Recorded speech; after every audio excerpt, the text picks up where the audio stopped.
স্বাধীনতা আপনার কাছে চায় না, আপনার 14 গোষ্ঠী যে দল করে এসেছে আপনি সেই দল করুন। ছাত্র জনতা নিজের জীবন দেওয়ার জন্য রাস্তায় ঝাঁপিয়ে পড়ে।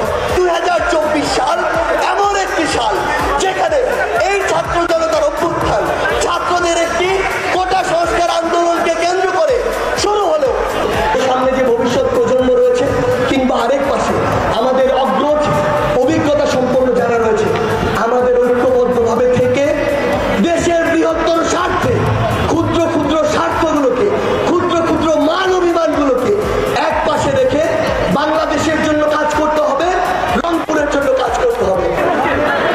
16 তারিখ এমন একটি তারিখ, যেই তারিখে আমরা আমাদের যে কয়েকজন ভাইকে হারিয়েছি তার মধ্যে বুক পেতে দেওয়ার সাহস কিংবা নিজের জীবন অকাতরে এই দেশে আরেকটি স্বাধীনতার জন্য বিলিয়ে দেওয়ার সাহস যে কয়েকজন দেখিয়েছেন, তাদের মধ্যে একদম সামনের সারিতে থাকা আমার ভাই আবু সাইদ ভাই একজন, এবং তার এই শহরে দাঁড়িয়ে, আমার শহরে দাঁড়িয়ে, আমার প্রাণের এই বিভাগে দাঁড়িয়ে আজকে কিছু কথা বলছি সেই মানুষদের সামনে, যেই মানুষেরা ঐক্যবদ্ধভাবে 2024 সালের এই ছাত্র জনতার অভ্যুত্থান ঘটিয়েছে। এখানে গুরুত্বপূর্ণ বিষয় কিছু নিয়ে আমাদের আলোচনা করা দরকার। এই 2024 সালের ছাত্র জনতার অভ্যুত্থানের যে স্পিরিট, এটি কোনো সাধারণ স্পিরিট নয়। 1971 সালের পূর্বে এবং পরে বাংলাদেশের ইতিহাসে অনেক ঘটনা ঘটেছে। আমরা 1971-এর পরে 90 দেখেছি, আমরা 18 দেখেছি, কিংবা তার পূর্বে আমরা 69 দেখেছি, 66 দেখেছি, 62 দেখেছি, অসংখ্য ঐতিহাসিক ঘটনা দেখেছি। কিন্তু সবচেয়ে গুরুত্বপূর্ণ যে বিষয়টি, একটি স্বাধীন দেশে প্রায় 18 কোটি স্বাধীন মানুষ যখন 16 বছর ধরে একটি ফ্যাসিস্ট সরকারের হাতে জিম্মি হয়ে থাকে, তার মত প্রকাশের স্বাধীনতা জিম্মি হয়ে থাকে, তার ভোটাধিকার জিম্মি হয়ে থাকে, তার যে অন্যান্য মৌলিক অধিকার সেগুলো জিম্মি হয়ে থাকে, তখন প্রথম একটি দেশে স্বাধীনতা ও সার্বভৌমত্বের পরে দ্বিতীয় পর্যায়ে আবার একটি স্বাধীনতার জন্য এদেশের ছাত্র জনতা নিজের জীবন দেওয়ার জন্য রাস্তায় ঝাঁপিয়ে পড়ে।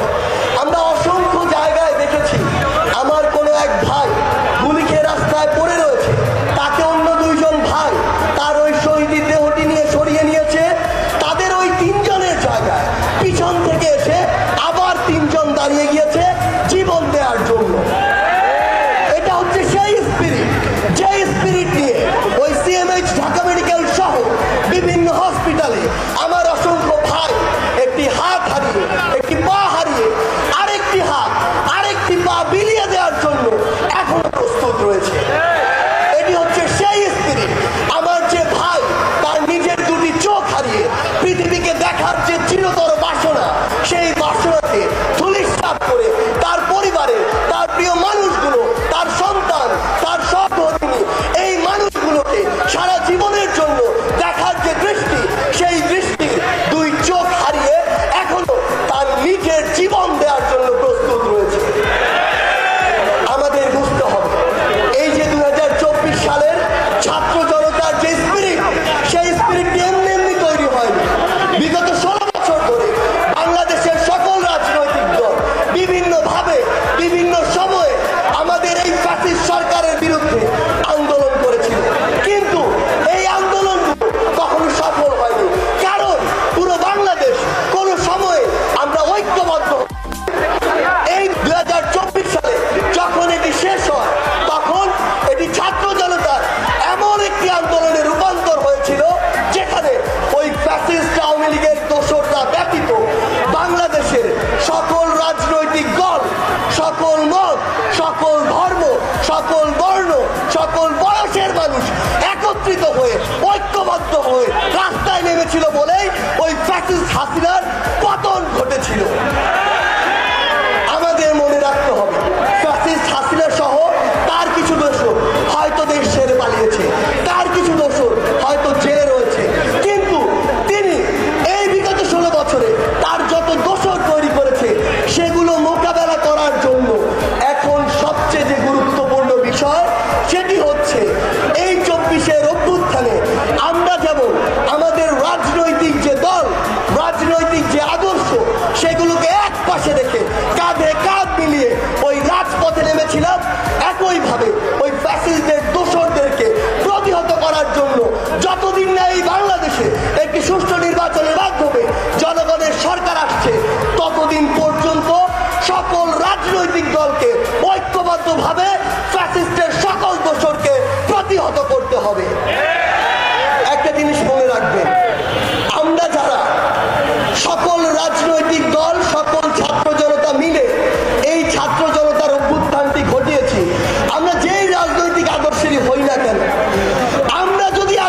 আমাদের নিজেদেরকে লাগানোর জন্য তারা সর্বোচ্চ চেষ্টা করবে, নিজেদেরকে মুখোমুখি দাঁড় করিয়ে দিয়ে তারা পিছন থেকে মজা নেবে।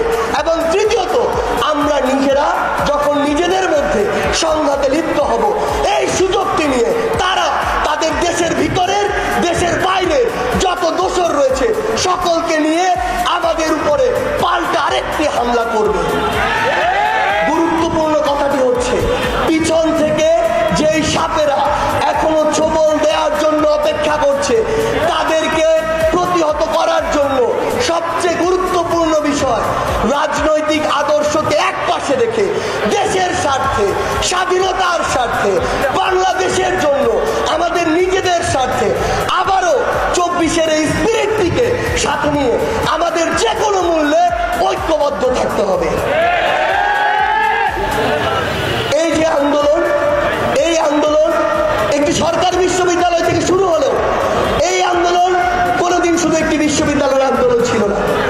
এই আন্দোলন যেদিন আমি ঢাকা বিশ্ববিদ্যালয় থেকে, আমিও আমার ভাই বোনেরা আমাদেরকে বাধ্য করে বের করে দেওয়া হয়, সেদিন আমরা ভাবছিলাম এই আন্দোলন মনে হয় শেষ হয়ে গিয়েছে, শেষ হয়ে যাচ্ছে। কিন্তু তারপরে আমার প্রাইভেট বিশ্ববিদ্যালয়ের ভাই বোনেরা, স্কুল কলেজ মাদ্রাসার ভাই বোনেরা যেভাবে ঐক্যবদ্ধভাবে এই 17 তারিখে প্রতিহত করেছিল, এই 15 তারিখে আবার নতুন করে নেমেছিল, এই 16 তারিখে যখন তারা ওইভাবে আবার জীবন দেওয়ার জন্য প্রস্তুত হয়েছিল, তখন এই আন্দোলন নতুন করে আবার শুরু হয়েছে।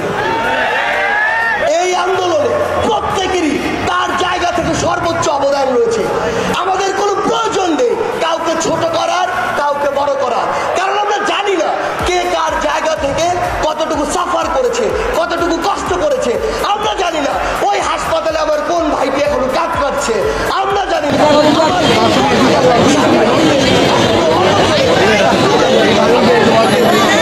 ফেলছে, আমরা জানি না আমার কোন ভাইটি তার জীবন দিয়েছে, কিন্তু তার পরিবারের, তার উপর সকল নির্ভরশীল সদস্য কিভাবে চলবে সেই চিন্তাটি প্রতি মিনিটে মিনিটে করছে।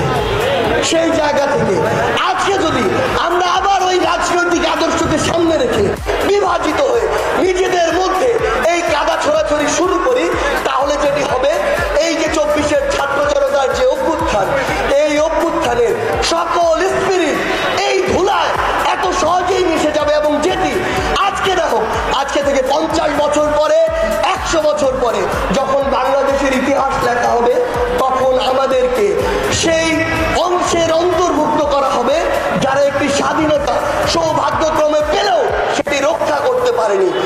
আমরা কি ইতিহাসের সেই কালো অংশ হতে চাই? আমরা ইতিহাসের সেই কালপ্রিট হতে চাই? যদি না চাই, তাহলে এই রাজনৈতিক আদর্শ দলাদলিকে এক পাশে রেখে অন্তত যতদিন একটি জনগণের দ্বারা নির্বাচিত সরকার না হচ্ছে, ততদিন আমাদেরকে ঐক্যবদ্ধ থাকতে হবে। একটা জিনিস আমাদেরকে মনে রাখতে হবে রংপুর বিভাগের মানুষের জন্য।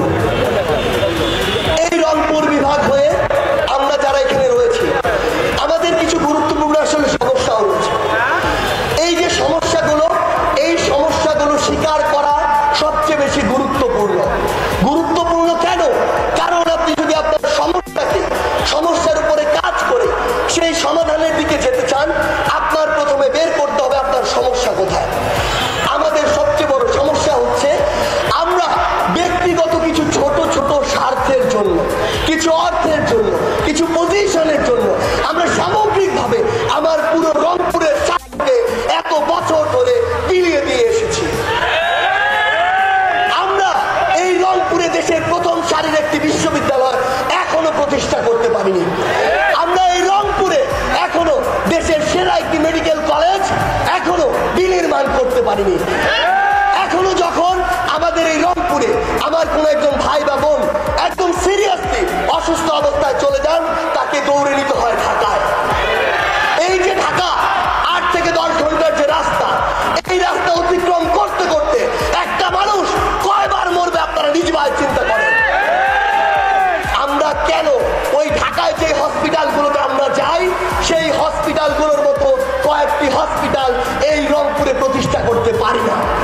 কারণটা হচ্ছে আমরাই কিছু মানুষ আমাদের ভিতরকার, আমরা আমাদের ব্যক্তিগত কিছু স্বার্থের জন্য, কিছু মুনাফার জন্য এই যে ইনভেস্টটিও করি সেটিও করি ঢাকায়। কিংবা এখানে যে ভাগটি পাবে কোনো একটি প্রতিষ্ঠান হলে তার চেয়ে যদি ঢাকায় হয় সেখানে বেশি ভাগ পাবে।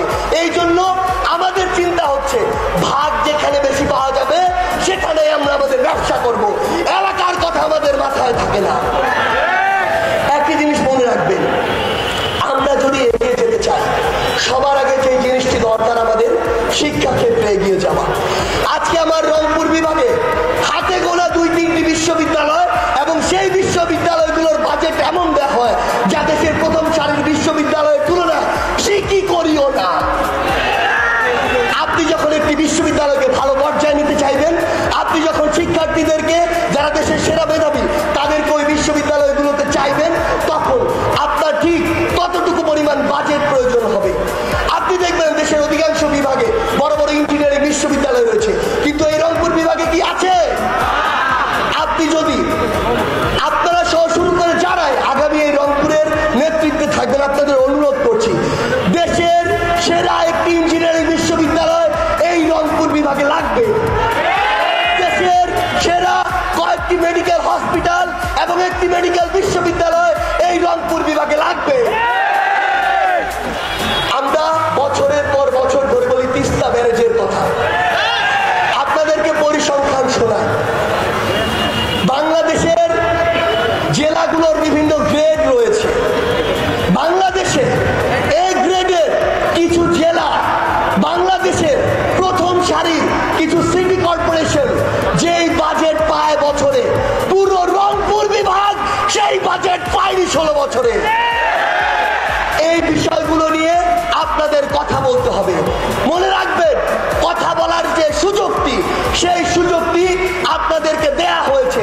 এখন আপনি কথা বলবেন কিনা সেই বিষয়টি অবশ্যই আপনার ভেবে দেখতে হবে।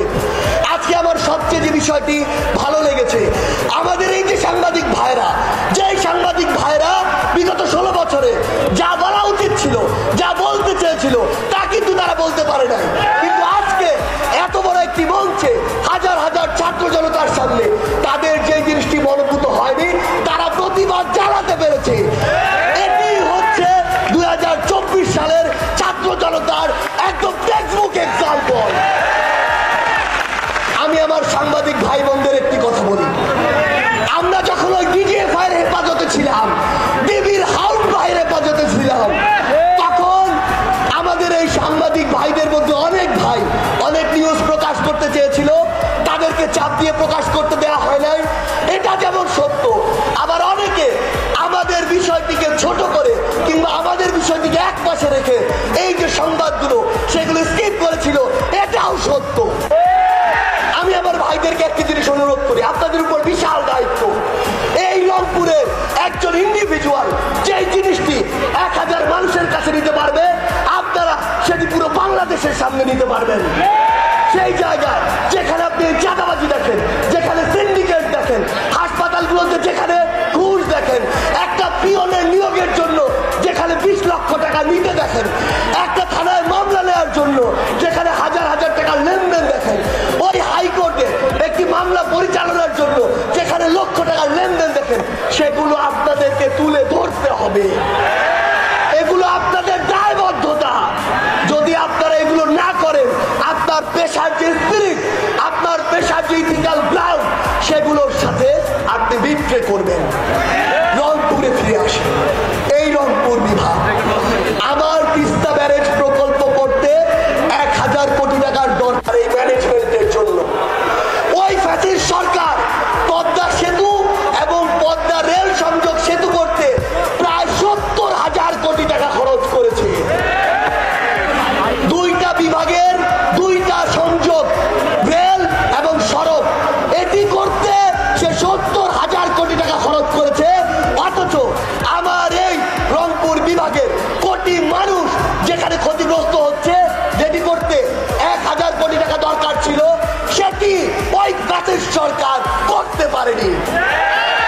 রংপুরের মানুষকে একটি জিনিস বলে যায়, দ্বিতীয় স্বাধীনতার একটা ডিমান্ড আছে, দ্বিতীয় স্বাধীনতার একটা চাওয়া আছে, একটা স্পিরিট আছে। এই দ্বিতীয় স্বাধীনতা আপনাকে বলে না অন্যভাবে একটি মার্কা দেখে ভোট দিন।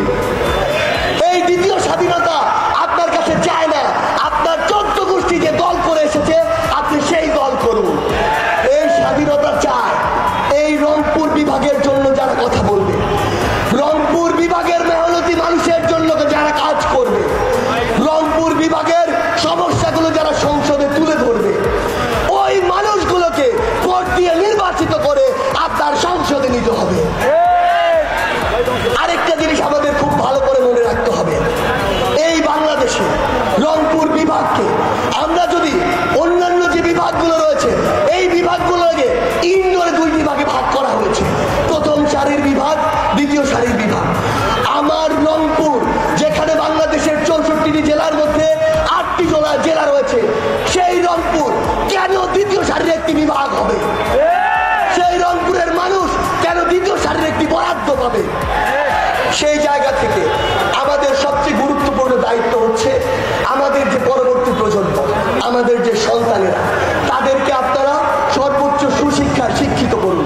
আমি আমার তরুণ প্রজন্মকে শুধু একটি কথা বলবো, সব জায়গায় সময়ের প্রয়োজনে আমাদের অংশগ্রহণ থাকবে, কিন্তু একজন শিক্ষার্থী হিসেবে আমাদের সবচেয়ে গুরুত্বপূর্ণ এবং প্রায়োরিটি লিস্টের সবার উপরে কাজটি হবে পড়াশোনা করা।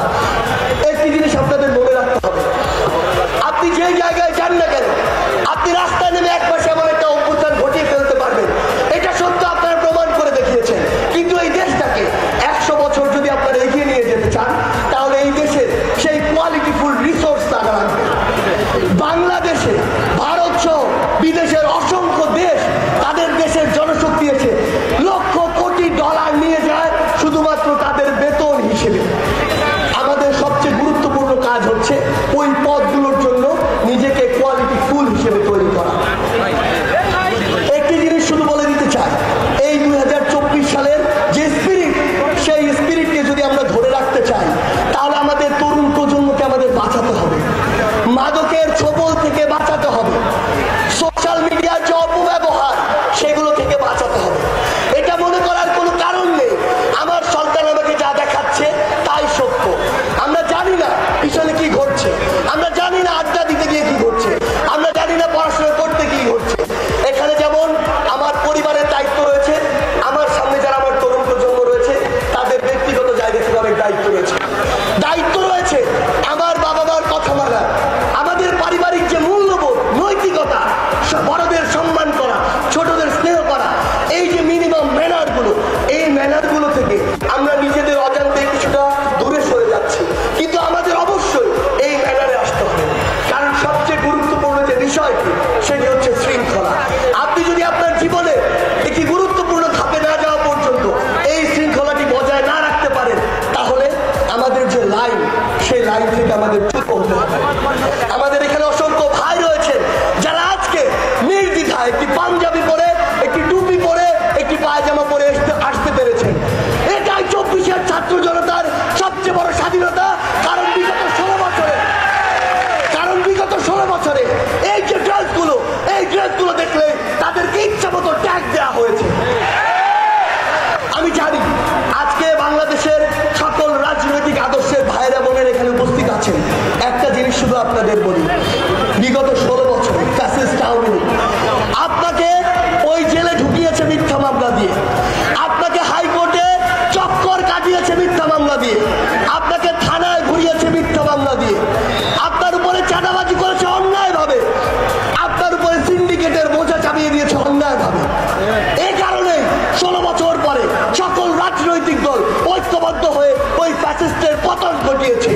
কিন্তু আজকে যদি আমরা, আমাদের মতো কেউ, আমি উদাহরণ হিসেবে বলছি, আজকে যদি আমি ওই একই কাজগুলো করি, তাহলে সবচেয়ে বড় যে কথা, সবচেয়ে বড় যে কষ্ট, সেটি হচ্ছে আমার যে হাজারের অধিক ভাই জীবন দিয়েছে, আমার যে হাজার হাজার ভাই বোন নিজের অনেকে দেহ অঙ্গ হারিয়েছে, অনেকেই রয়েছে যারা সংগ্রাম হারিয়েছে, এই যে স্পিরিট, সেই স্পিরিটটি ধূলিসাৎ হয়ে যায়।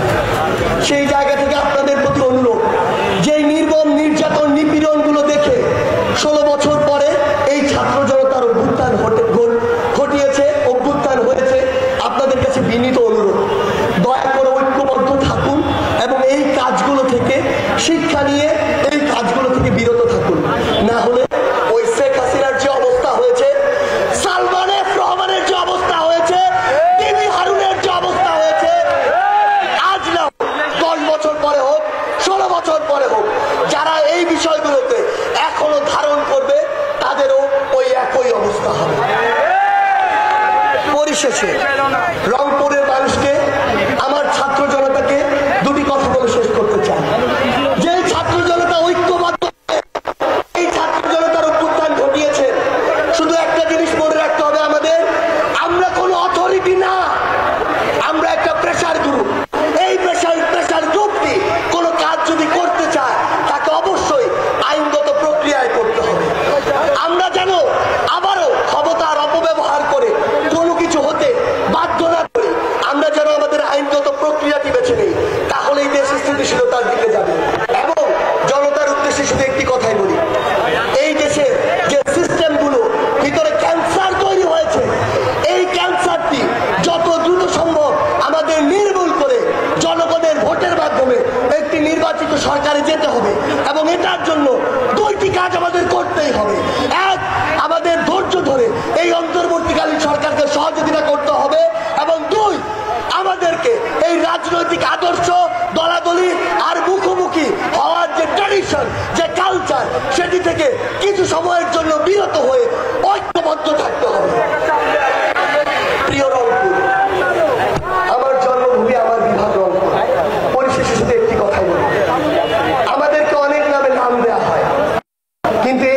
জিন্দাবাদ।